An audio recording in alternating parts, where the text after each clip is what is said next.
যে যেখান থেকে যুক্ত হয়েছেন অন্য মঞ্চের অন্য কথা অনুষ্ঠানে আপনাদের স্বাগত জানাচ্ছি। আমি শাকিল মাহমুদ। সমসাময়িক নানা বিষয় নিয়ে আমরা এখানে আলোচনা করি। দেশ কোন পথে যাচ্ছে বা ভবিষ্যতে দেশের রাজনীতির কি হবে সেই সব বিষয় আমরা বিশ্লেষণ করার চেষ্টা করি এই অনুষ্ঠানে।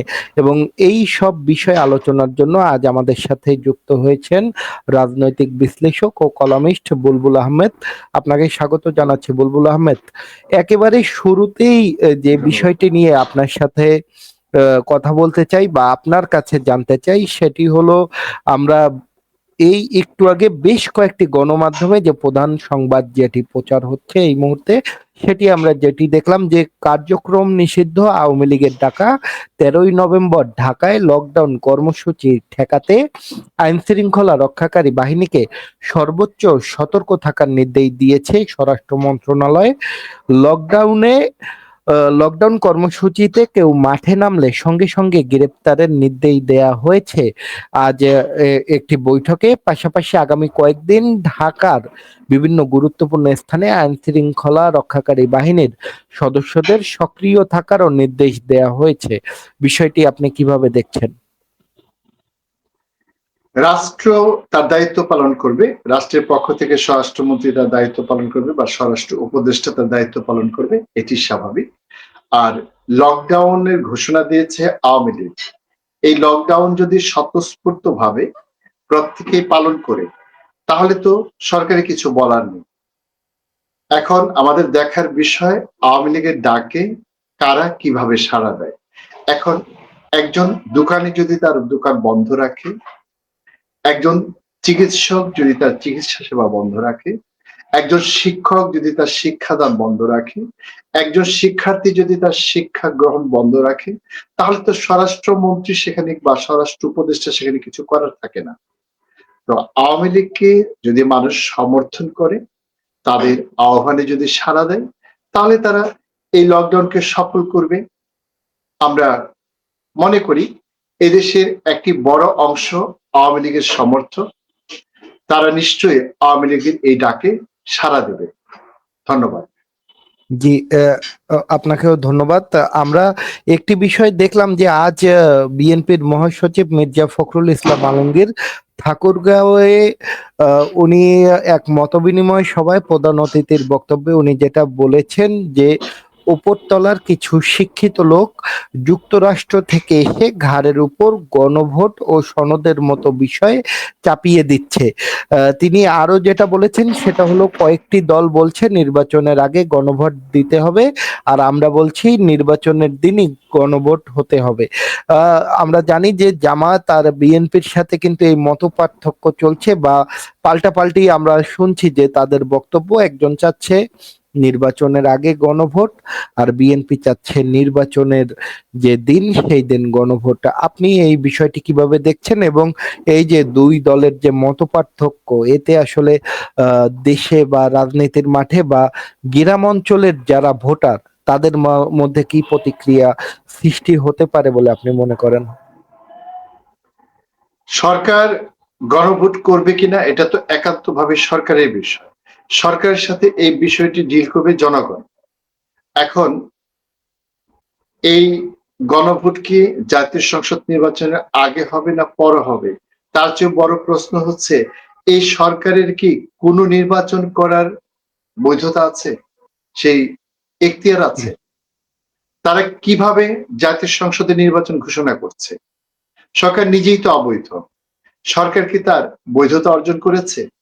বৈধতা অর্জন করলে কিভাবে সেটা অর্জন করেছে? সুপ্রিম কোর্ট যদি বলেই থাকে, সুপ্রিম কোর্ট কি কোনো অবৈধ জিনিসকে বৈধ করতে পারে? আমরা জানি সুপ্রিম কোর্ট সংবিধানের ব্যাখ্যা করে কিংবা কোনো আইনি ব্যাখ্যা প্রদান করে, কিন্তু যে জিনিস অবৈধ তাকে তো সুপ্রিম কোর্ট বৈধ করতে পারে না। আমরা তো এই সরকারকে কোনোভাবেই বৈধ সরকার বলে মনে করি না। কারণ এই সরকার অনেকটা গায়ের জোরে ক্ষমতা দখল করেছে। ক্ষমতা দখল করার পর তারা কি জনগণের সম্মতি নিয়েছে? যদি জনগণের সম্মতি নিয়ে না থাকে তাহলে এই সরকার কিভাবে বৈধ হচ্ছে? তাহলে এই অবৈধ সরকার গণভোট করলো না জাতীয় সংসদ নির্বাচন করলো, তাতে কি আসে যায়?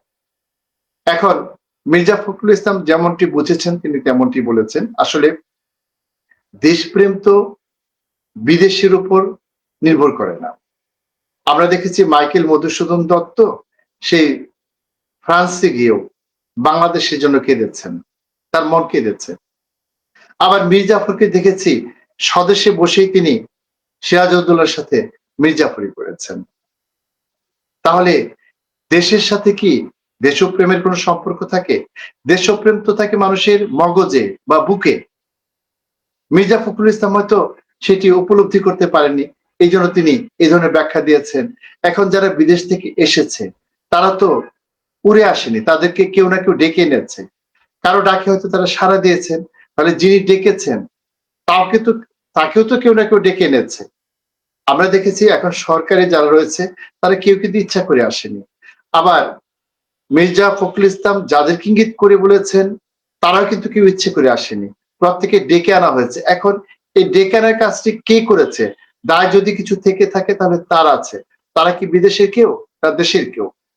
তাহলে মির্জা ফখরুল কিভাবে এই কথা বলছেন? আমার মনে হয় মির্জা ফখরুল যে কথাটি বলছেন এগুলো হচ্ছে এক ধরনের রাজনৈতিক স্ট্যান্ডবাজি। আমরা বিএনপিকে দেখেছি এই ধরনের অনেক স্ট্যান্ডবাজি করতে। তারা সবসময় মানুষকে ধোঁকা দেওয়ার চেষ্টা করে, মানুষকে মিথ্যা বলে বিভ্রান্ত করে, এটি তারই অংশ। ধন্যবাদ। জি, আমরা আরেকটি বিষয় যেটা জানতে চাচ্ছি আপনার কাছে, যে জাতীয় নাগরিক পার্টি এনসিপি তার যে সদস্য সচিব আছে আক্তার হোসেন, তিনি কিন্তু আজ বলেছেন যে সংস্কারের জায়গায় কোনো বাধা তৈরি হলে সংস্কার না হওয়ার কারণে সরকারের এক্সিট পয়েন্ট কি হবে আর সামনে নির্বাচন কিভাবে অনুষ্ঠিত হবে তা নিয়ে ধোঁয়াশার জায়গা তৈরি হবে। সেই ধোঁয়াশার জায়গা যেন সরকারের তরফ বা সরকারের ভেতরের কোনো শক্তি করার চেষ্টা না করে। এনসিপির সদস্য সচিবের এমন মন্তব্য আপনি কিভাবে দেখছেন? এনসিপির এই নেতা যে কথাটি বলেছেন সেটা হচ্ছে অনেকটা ঢাল নেই, তলোয়ার নেই, নিধিরাম সরকার। সরকার কি করবে না করবে তার ফেরানোর কি কোনো শক্তি তাদের আছে? তারা কি মনে করে নিজেদেরকে? তারা হচ্ছে এদেশের ক্ষুদ্রতম একটি রাজনৈতিক দল, যাদের না আছে তেমন কোনো কর্মী, না আছে তেমন কোনো নেতা। এই অকালপক্ষ কিছু ছেলেপুলেই বলবো যে তারা আসলে এমন সব কথা বলে যা রাজনৈতিক শিষ্টাচারের মধ্যে পড়ে না। তারা যদি কিছুটা পরিপক্ক হতো, কিছুটা জ্ঞানী হতো এবং শিষ্টাচার জানা থাকতো, তাহলে এই ধরনের কথা বলতেন না। সরকার যারা চালাচ্ছে তারা তাদের চেয়ে কম বুঝে এমনটি মনে করার কোনো কারণ নেই। একটি কথা আছে, নাই দেশে বুটকলায় সন্দেশ। তারা এখন এদেশে ফাও ফাও এমন এক রাজনৈতিক দল গঠন করেছে, মনে হচ্ছে তারাই বুঝি অনেক কিছু। যখন একটি সংসদ নির্বাচনের মুখোমুখি হবে তখন বুঝবে কত ধানে কত চাল। তখন আর তাদের এই সমস্ত বাগাড়ম্বর থাকবে না। তখন তারা শেয়ালের মতো গিয়ে গর্তে লুকাবে। আমাদের অপেক্ষা করতে হবে তাদের এই কথার পরিণাম দেখার জন্য। ধন্যবাদ। জি, ধন্যবাদ আপনাকে। আমরা আরেকটি যে বিষয় আমরা দেখলাম যে ঢাকা 10 আসনের কিন্তু ভোটার হওয়ার আবেদন করেছে অন্তর্বর্তী সরকারের উপদেষ্টা আসিফ মাহমুদ সজীব ভুঁইয়া। তাকে নিয়ে কিন্তু গণমাধ্যম সহ বিভিন্ন জায়গায় বেশ পক্ষে বিপক্ষে আমরা নিউজ দেখেছি বিভিন্ন সময়। তো এই সব বিষয় নিয়ে তিনি আজকে বলেছেন যে আগামী জাতীয় সংসদ নির্বাচনে তিনি প্রার্থী হবেন। ঢাকা থেকেই যে তিনি নির্বাচন করবেন সেটাও কিন্তু তিনি নিশ্চিত করেছেন, এবং তিনি আরো যেটা বলেছেন যে উপদেষ্টা পরিষদ থেকে কবে পদত্যাগ করবে সেটা সরকারের উচ্চ পর্যায়ের সিদ্ধান্তের উপর নির্ভর করে। তিনি নির্বাচন করবে তিনি ঘোষণা দিয়ে দিয়েছে, কিন্তু তিনি কবে পদত্যাগ করবে সেটা আবার সরকারের উচ্চ পর্যায়ে নির্ধারণ করবে। আসলে পুরো বিষয়টা আপনি কিভাবে দেখছেন? এর মধ্যে আমরা কিন্তু সামাজিক যোগাযোগ মাধ্যমে কিন্তু দেখেছি যে তিনি বিএনপি থেকে প্রার্থী হবেন, কেউ কেউ বলছে, কেউ কেউ বলছে এনসিপি থেকে হবে, কেউ কেউ বলছে যে যে দল থেকেই তিনি হোক বা স্বতন্ত্র দ্বারা সব দল তাকে সমর্থন দিবে। আসলে কি হতে যাচ্ছে আপনি কি মনে করছেন যদি একটু বলতেন? ধন্যবাদ। আসলে কি হবে সেটা তো এই মুহূর্তে বলা যাচ্ছে না, কারণ এটি একেবারে অস্পষ্ট একটি বিষয়। তো আমরা এই আসিফ মাহমুদ, সজীব ভুঁইয়ার শুরুর দিককার যে কাজগুলো দেখেছি, তাতে এরকম একটি সন্দেহ কিন্তু আমাদের ছিল, এবং তিনি বলেছেনও যে তিনি নির্বাচন করলে সরকার থেকে পদত্যাগ করে নির্বাচন করবেন। অথচ আর কোন উপদেষ্টা কিন্তু এ ধরনের কোনো কথা বলেনি, এবং কোন কোন উপদেষ্টা সম্পর্কে আমরা অনেক কথা শুনেছি, তারপরে কিন্তু কোন উপদেষ্টাকে আমরা দেখিনি প্রকাশ্যে এ ধরনের কথা বলতে। আসিফ মাহমুদ, সজীব ভুঁইয়ার বাবার একটি ঘটনার কথা নিশ্চয়ই আপনার মনে আছে, যে তিনি কিভাবে টেন্ডার কাজে অংশ নেওয়ার জন্য লাইসেন্স নিয়েছিলেন। এই যে এটা আমরা যদিও মানে বিষয়টিকে খুব ভালোভাবে নেইনি, তবু আমাদের সায়েন্স যদি আমরা বিশ্বাস করি, জেনেটিক্যাল যে ব্যাপারটা আছে, অর্থাৎ বংশানুক্রমিকতার যে ব্যাপারটি আছে, তার বাবার মধ্যে যে লোভের বিষয়টি আমরা দেখেছিলাম সেটি তার মধ্যে রয়েছে, এবং এই জন্য তিনি এমনটি করছেন। এছাড়া আর কোনো ব্যাখ্যা তার সম্পর্কে দেয়াটা সমীচীন বলে আমি মনে করছি না, কারণ তার মধ্যে যে লোভটি রয়েছে তিনি সেটিকেই বাস্তবায়ন করার চেষ্টা করছেন। তিনি যদি দেখেন যে বিএনপির দিকে গিয়ে তার সুবিধা হবে, তাহলে তিনি কখনোই এনসিপির দিকে মুখ ঘোরাবেন না, তিনি বিএনপির কোলে উঠে বসবেন। এটুকু তার যে চরিত্র সেটুকু যদি আমরা বিশ্লেষণ করি তাহলে আমরা সহজেই বুঝতে পারি। ধন্যবাদ। দেশের বিভিন্ন জেলায় হঠাৎ করে ডিসি বদল শুরু হয়েছে। গতকাল রাতে আমরা দেখলাম, আরো দেখছি যে বদল হচ্ছে। তো এই যে হঠাৎ করে যে ডিসি বদলের যে বিষয়টা, আমরা জানি যে নির্বাচনের আগে ডিসি দেরকে বদলি করা হয় বিভিন্ন সময়, এর আগের নির্বাচনগুলোতে আমরা দেখেছি। তো এই যে আবার যে শুরু হলো, এই বিষয়টা আপনি কিভাবে দেখছেন? পাশাপাশি কি মনে করছেন যে কতটা স্বচ্ছ ভূমিকা পালন করবে এবার নির্বাচনে ওই প্রশাসন? আপনি তো আসলে প্রশ্নের মধ্যে জবাবটি দিয়ে দিয়েছেন যে নির্বাচনের আগে এটি এক ধরনের রুটিন কার্যক্রম। সম্ভবত সে কারণেই ডিসিদের পরিবর্তন হচ্ছে। আর এর মধ্যে দিয়ে আমরা একটা ইঙ্গিত পাচ্ছি যে নির্বাচনটা হচ্ছে। সরকার যেভাবেই হোক নির্বাচন করে তারা এই দায় থেকে বাঁচার চেষ্টা করবে। এক্ষেত্রে সরকার আসলে তেমন কোনো সাফল্য দেখিয়েছে নির্বাচনের ক্ষেত্রে সেটা আমরা মনে করি না। কারণ নির্বাচনী যে ব্যবস্থা আগে যা ছিল এখন তাই আছে। তার মধ্যে সরকার আসলে পুরোপুরি ব্যর্থ। সরকার যদিও নিজেরা মনে করছে যে তারা খুব সফল, কিন্তু তাদের কোনো ক্ষেত্রে আমরা সফলতা দেখছি না। নির্বাচনী যে আইন শৃঙ্খলা পরিস্থিতি, সেটার ক্ষেত্রে আমরা কোনো সফলতা দেখছি না। ভোটার তালিকার ক্ষেত্রেও আমরা বিশেষ কোনো সফলতা দেখছি না। নির্বাচনী যে সামগ্রিক ব্যবস্থা সেক্ষেত্রে আমরা বিশেষ কোনো সফলতা দেখছি না। বা নির্বাচনী ক্ষেত্রে তারা এমন কোনো কৌশলের কথা বলতে পারেনি যে কৌশলের প্রেক্ষিতে এদেশের সাধারণ মানুষ মনে করবে যে তাদের রায় ছিনতাই হবে না, কিংবা তারা সুষ্ঠুভাবে ভোট দিতে পারবে, কিংবা ভোট কেন্দ্রে কোনো অবস্থাতেই কারচুপি হবে না, কিংবা ভোট কেন্দ্রের আইন শৃঙ্খলা পরিস্থিতি স্বাভাবিক থাকবে। বরং এই সরকারের ব্যর্থতার কারণে মানুষের মধ্যে এখন এমন একটি আশঙ্কা তৈরি হয়েছে যে যেখানে বিএনপির পেশি শক্তি বেশি থাকবে সেখানে কোনোভাবেই সাধারণ জনগণ ভোট দিতে পারবে না। আর ভোট যদি দিতেও পারে তাহলে সেই ফলাফল কিন্তু তাদের ভোট অনুযায়ী হবে না। তাহলে এই সরকারের ব্যর্থতার চেয়ে সফলতার পরিমাণ আমরা কি কোথাও দেখতে পাচ্ছি? মোটেই পাচ্ছি না। দ্রব্যমূল্য নিয়ন্ত্রণের ক্ষেত্রে সরকার সাময়িক একটা সাফল্য দেখিয়েছিল, সেটি কিন্তু সাময়িক। কিন্তু এখন কিন্তু একেবারেই সরকারের নিয়ন্ত্রণের বাইরে চলে গেছে। তো দেশের আইন শৃঙ্খলা পরিস্থিতি সরকারের নিয়ন্ত্রণের বাইরে, দ্রব্যমূল্যের যে লাগাম টেনে ধরা সেক্ষেত্রে সরকার ব্যর্থ, এবং সামগ্রিকভাবে অর্থনৈতিক যে চিত্র সেটি খুবই হতাশাজনক। তা আমরা মনে করি বাংলাদেশের ইতিহাসে সবচেয়ে ব্যর্থ সরকার বলে যদি কেউ নাম লিখিয়ে থাকে তাহলে এই সরকারই সেই নামটা লেখাবে। ধন্যবাদ। জি, ধন্যবাদ আপনাকে। আমরা কিন্তু উম, সামাজিক যোগাযোগ মাধ্যম সহ বিভিন্ন জায়গায় কিন্তু যে বিষয়টি সবচেয়ে আলোচিত সেটি হলো গিয়ে আমজনতা দলের সদস্য সচিব তারেক রহমানের অনশন, এবং তিনি দীর্ঘ 134 ঘন্টা অনশনের পর বিএনপির স্থায়ী কমিটির সদস্য সালাউদ্দিন আহমেদের অনুরোধে কিন্তু তিনি অনশন ভেঙেছে, এবং বিএনপির সালাউদ্দিন আহমেদ গণমাধ্যমকে বলেছে আমজনতা দলের সদস্য সচিব তারেক রহমান ফ্যাসিবাদ বিরোধী আন্দোলনের উজ্জ্বল নক্ষত্র, তার সঙ্গে যারা ছিলেন অনেকেই শহীদ হয়েছেন, পঙ্গু হয়েছেন, তারেককে অনেক নির্যাতনের শিকার হতে হয়েছে। এবং এর পাশাপাশি তারেকের যে আবেদন সেটি পুনর্বিবেচনার জন্য ইসির সাথেও কথা বলেছেন। এই যে আমজনতার তারেকের যে এই অনশন, এই বিষয়টি আপনি কিভাবে দেখছেন? এটি হচ্ছে আসলে আমরা ক্যান্সারের জন্য কি করছি, আমরা জ্বরের ওষুধ খাচ্ছি। সালাউদ্দিন আহমেদ যে কথাটি বলেছেন, তারেক ইদানিং তার দলের পক্ষে কথা বলেন, কাজ করেন, সেক্ষেত্রে তিনি তারেকের পক্ষ নিয়ে এই কথাটি বলেছেন। আর পুনর্বিবেচনার যে বিষয়টি, সেটি তো একটি গতানুগতিক কথা। পুনর্বিবেচনা করতে বললে যে কেউ পুনর্বিবেচনা করবে সেরকম কিন্তু নাও হতে পারে। আসলে এই সংকটটি কিন্তু আমি যেটি বলেছিলাম যে একটি ক্যান্সারের মতো। এটি আসলে জ্বর নয়।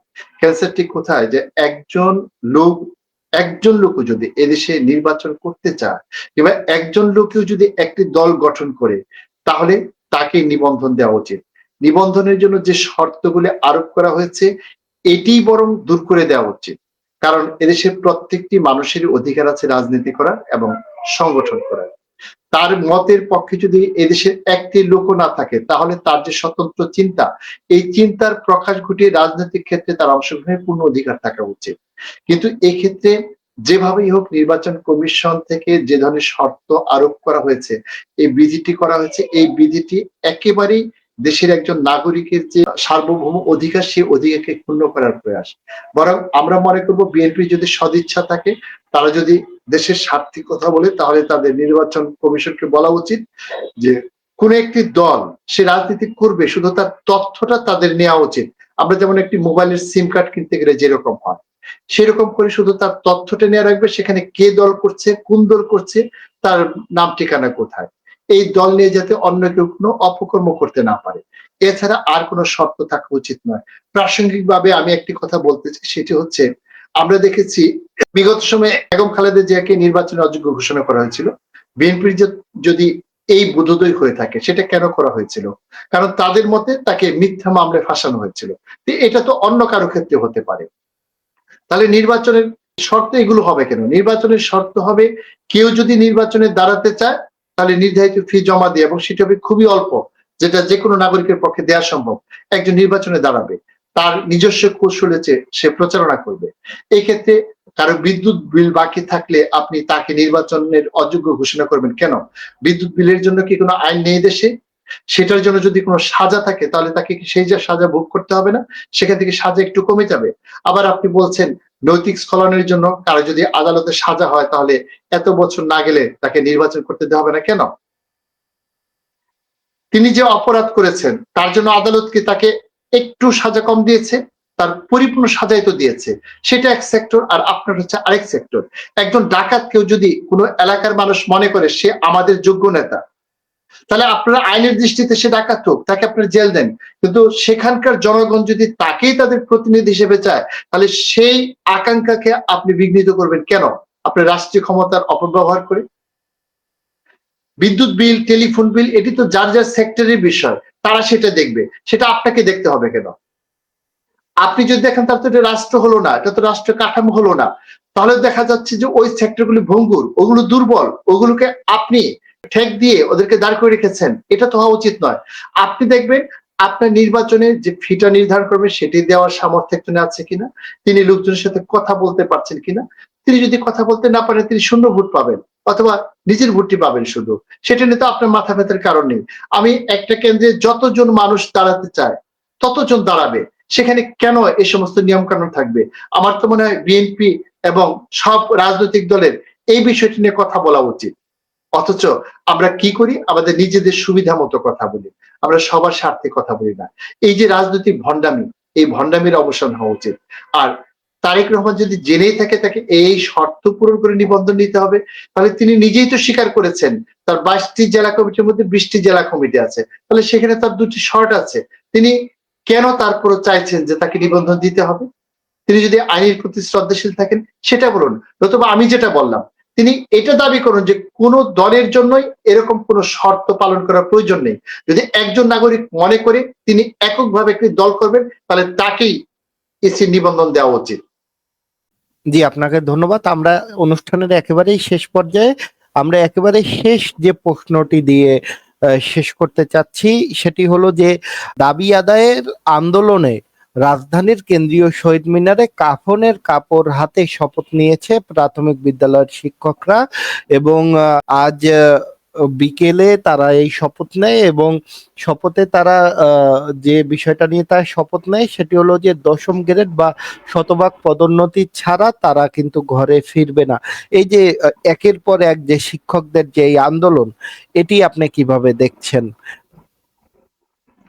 আসলে শিক্ষকদের সাথে সরকার যে অমানবিক আচরণ করছে এটি কোনোভাবে গ্রহণযোগ্য না। এখন শিক্ষক নেতাদের সাথে তো বুঝিয়ে কথা বলা যায়। যদি আমরা এই শিক্ষক আন্দোলনের প্রসঙ্গগুলো দেখি, যে কিছুদিন আগে যে শিক্ষকরা আন্দোলন করেছে তাদের দাবি ছিল যৌক্তিক বাড়ি ভাড়া। এখন এই যৌক্তিক বাড়ি ভাড়াটা প্রাথমিক শিক্ষকরা পাচ্ছেন কিনা সেটি তো তারা পাচ্ছেন। তাহলে সেখানকার যে যৌক্তিকতা ছিল প্রাথমিক শিক্ষকদের ক্ষেত্রে কিন্তু সেই যৌক্তিকতা খুব একটা আছে বলে আমরা মনে করি না। কেন? কারণ শিক্ষার যে স্তরগুলো আছে, বিশ্ববিদ্যালয়, তারপরে কলেজ, তারপরে মাধ্যমিক বিদ্যালয়, তারপরে প্রাথমিক বিদ্যালয়। আমাদের দেখতে হবে প্রাথমিক বিদ্যালয়ের শিক্ষক যারা তারাও এদেশেরই সন্তান, মাধ্যমিক বিদ্যালয়ের শিক্ষক যারা তারাও এদেশের সন্তান। এই প্রাথমিক বিদ্যালয়ে কিন্তু সরকারি বিদ্যালয়, মাধ্যমিক বিদ্যালয় কিন্তু অধিকাংশ সরকারি নয়। দেশের প্রায় সিংহভাগ কলেজ হচ্ছে বেসরকারি কলেজ। তো তাদের যেখানে বাড়ি ভাড়া নেই, সেহেতু সামগ্রিক বাড়ি আবার স্কেল যাই হোক না কেন, অর্থটাই তো আমাদের জীবনে আসলে এখন মুখ্য কথা, আমরা মুখে যে যাই বলি না কেন। সেক্ষেত্রে একজন হাই স্কুলের শিক্ষক যদি প্রাইমারি স্কুলের থেকে কম বেতন পান, তাহলে কিন্তু একজন কলেজের শিক্ষকের হাই স্কুলের চেয়ে কম বেতন পাওয়ার কথা, যেটা আমরা কোনো কোনো উন্নত দেশে দেখেছি, যেখানে প্রাথমিক শিক্ষকদের বেতন সবচেয়ে বেশি। আর এই ক্ষেত্রে আমাদের দেশে যেখানে হচ্ছে কলেজ শিক্ষকদের চেয়ে হাই স্কুলের শিক্ষকদের বেতন কম, তাহলে সেই ধারাবাহিকতায় হাই স্কুলের শিক্ষকদের চেয়ে প্রাথমিক শিক্ষকদের বেতন তো কমই হওয়ার কথা, আর গ্রেডেশনটাও সেভাবেই হওয়া উচিত। তাহলে তাদের যে গ্রেড আছে এই গ্রেড পরিবর্তনের বিষয়টি কিন্তু অনেক কিছুর সাথে সম্পৃক্ত। এটি এরকম আন্দোলনের মধ্য দিয়ে দাবি আদায়ের বিষয় নয়। এই বিষয়টা কি সরকার প্রাথমিক শিক্ষকদের যারা নেতা আছে তাদেরকে বোঝাতে পারেন না? তাহলে এটা তো সরকারের অক্ষমতা। তারা যে ক্ষেত্রে যে কৌশল অবলম্বন করা দরকার সেক্ষেত্রে সেই কৌশল অবলম্বন করতে পারছেন না। হাই স্কুলের বা বেসরকারি কলেজের শিক্ষকদের ক্ষেত্রে তারা যে কাজটি করেছেন সেটি কিন্তু অন্যায় ছিল। কারণ আমরা দেখেছি এই সরকার গদিতে বসার পর বিভিন্ন শ্রেণী পেশার মানুষ আন্দোলন করে তাদের বিব্রত করেছে। কিন্তু হাই স্কুল বা কলেজের বেসরকারি শিক্ষক যারা তারা তো হঠাৎ করে আন্দোলন করেনি, তারা প্রতিটি সরকারের সময় আন্দোলন করেছে, এর একটি ধারাবাহিকতা আছে। অথচ তারা সবাইকে এক পাল্লায় মেপেছে। এটি হচ্ছে সরকারের ব্যর্থতা, দুর্বলতা এবং অযোগ্যতা। তো প্রাইমারি স্কুল এবং হাই স্কুলের যে আন্দোলন সেটিকেও দেখছি সরকার একইভাবে হ্যান্ডেল করার চেষ্টা করছে। এখানে তারা বলছে না কেন যে তোমরা তো সরকারি প্রতিষ্ঠানের চাকরিজীবী, তোমরা তাদের মতো আন্দোলন করবে কেন? তাদেরকে নিয়ন্ত্রণ করার জন্য বা তাদেরকে এই দাবি ফেস করার জন্য সরকারের যে কৌশল নেওয়া উচিত সেটা তো সরকার নিতে পারছে না। এই দিক থেকে আমরা দেখতে পাচ্ছি এই সরকার হচ্ছে একটি অথর্ব, ব্যর্থ, অযোগ্য সরকার। তাই এর ফল সরকারকে বহন করতে হবে। প্রাইমারি শিক্ষক যারা আন্দোলনে এসেছেন তারা যদি জেনে শুনে বুঝে না আসেন তাহলে তাদেরকেও কিছু কিছু বিপত্তির মুখোমুখি হতে হবে। এরকম কাফনের কাপড়ে আন্দোলন আমরা এদেশে আর দেখতে চাই না। আমরা চাই সরকার যত দ্রুত সম্ভব এর একটি সুষ্ঠু সমাধান করবেন এবং শিক্ষকদের সাথে বসে কথা বলে তাদেরকে নিয়ে এই অচলাবস্থার একটি অবসান ঘটাবেন এবং বিব্রতকর পরিস্থিতির অবসান ঘটাবেন। ধন্যবাদ আপনাকে। জি, ধন্যবাদ আপনাকে বুলবুল আহমেদ। এই আমাদের যে চ্যানেলটি আছে অন্য মঞ্চ, সেই অন্য মঞ্চ চ্যানেলটিতে আমরা সাবস্ক্রাইবের অনুরোধ করছি। পাশাপাশি আমরা কিন্তু এখন থেকে নিয়মিত এই অন্য কথা অনুষ্ঠানটি আপনাদের জন্য প্রচার করব এবং এই অন্য কথা অনুষ্ঠানে আমরা কিন্তু চেষ্টা করি যে জনগণ আসলে যে বিষয়গুলো জানতে চায়, আরো গভীরভাবে বুঝতে চায়, সেই সব বিষয়গুলো আমরা সোজাভাবে যাতে সবাই বুঝতে পারে সেইভাবে আমরা তুলে ধরার বা বিশ্লেষণ করার চেষ্টা করি। তো সবাইকে শুভ কামনা জানিয়ে পাশাপাশি আমাদের চ্যানেলটি সাবস্ক্রাইবের অনুরোধ জানিয়ে আজ এখানেই শেষ করছি। ধন্যবাদ সবাইকে।